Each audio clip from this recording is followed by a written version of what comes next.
తెలివి తక్కువ పనితోని అవివేకం వల్ల అజ్ఞానం వల్ల పరిపాలన చేయరాక సర్వనాశనం చేసింది. రాష్ట్ర ఆర్థిక పరిస్థితి ఎంత మంచిగా ఉండే, ఎంత బాగా పోతా ఉండే. మేము కష్టపడి కడుపు కట్టుకొని నోరు కట్టుకొని సంవత్సరానికి 10 నుంచి 15 వేల కోట్ల ఆదాయం పెంచినాం. అనేక రివ్యూ మీటింగ్లు చేసినాం. ఎంత బాగా తీసుకొని పోయినాం, తెలంగాణను ఎట్లా తయారు చేసినాం, ఆ విధంగా తీసుకొని పోయినాం. ఇలా ఒక్క మాట మీరు అందరూ ఆలోచన చేయాలి.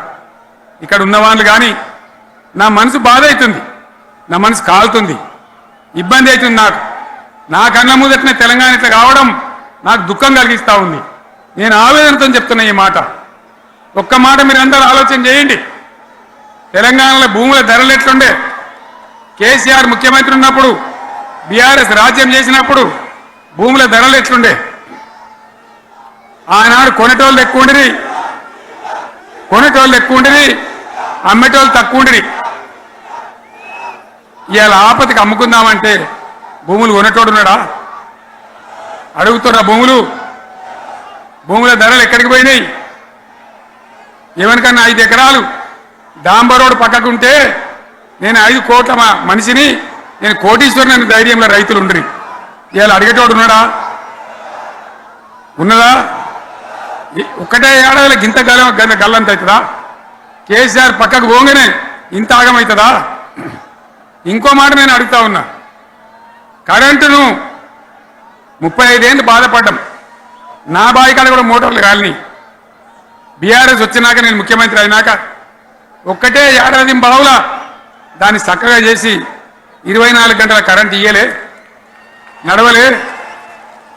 రెప్పపాటు కూడా కరెంటు పోకుండా 24 గంటల కరెంటు తేలేదా? మరి మా అంత సిపాయి లేరంటే కేసీఆర్ మంచిగా ఇచ్చిన కరెంటు మీకెందుకు ఇయ్యే శాతం అయితే లేదు అని చెప్పి నేను అడుగుతా ఉన్నా. తెలంగాణ ప్రజల పక్షాన్ని అడుగుతా ఉన్నా. ఎందుకు ఇలా ప్రజల గోస ఉంచుకుంటా ఉన్నారు? మళ్ళా మోటార్లు కాలుతున్నాయి, ట్రాన్స్ఫార్మర్లు కాలుతున్నాయి, లంచాలు పెరుగుతున్నాయి. అది శాతం అయితే లేదా? మళ్ళీ ఇలా తెలంగాణ పోవన్నా మోటార్ పెట్టడానికి? ఏం దౌర్భాగ్యం ఇది! ఎటువంటి శని నెత్తి మీద పెట్టుకున్నాం మనం. మీరందరూ ఆలోచన చేయాలి. భూముల ధరలు ఎటుపోయినాయి, కరెంట్ ఎక్కడ ఎవడెత్తుకపోయా? మిషన్ భగీరథ అసెంబ్లీలో నిలబడి ఛాలెంజ్ చేసిన నేను. 5 ఏళ్ల లోపల ప్రతి ఇంట్లో నల్లా పెట్టి నీళ్ళు లేకపోతే మళ్ళా ఎలక్షన్ల పార్టీ మేము నిలవడం, ఓట్లు అడగము అని చెప్పిన నేను.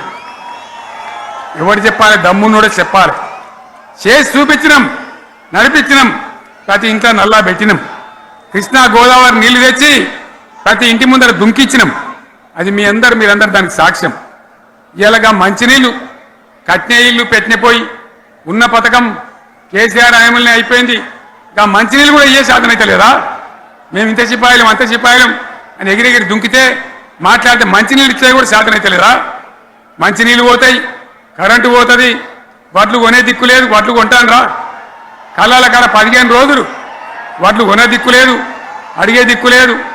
సర్కారు కొనకపోతే దిక్కుమాలని దేవుడా అని ప్రైవేట్ మిల్లర్లకు అమ్ముకుంటున్నాం. మళ్ళీ అక్కడ దళారీలు, అక్కడ దోపిడీ, మళ్ళా రైతాంగం దోపిడీకి గురవుతున్నది. మళ్ళా 2014 కంటే ముందటి పరిస్థితులు వస్తూ ఉన్నాయి. ఆ విధంగా ఎందుకు జరుగుతూ ఉంది?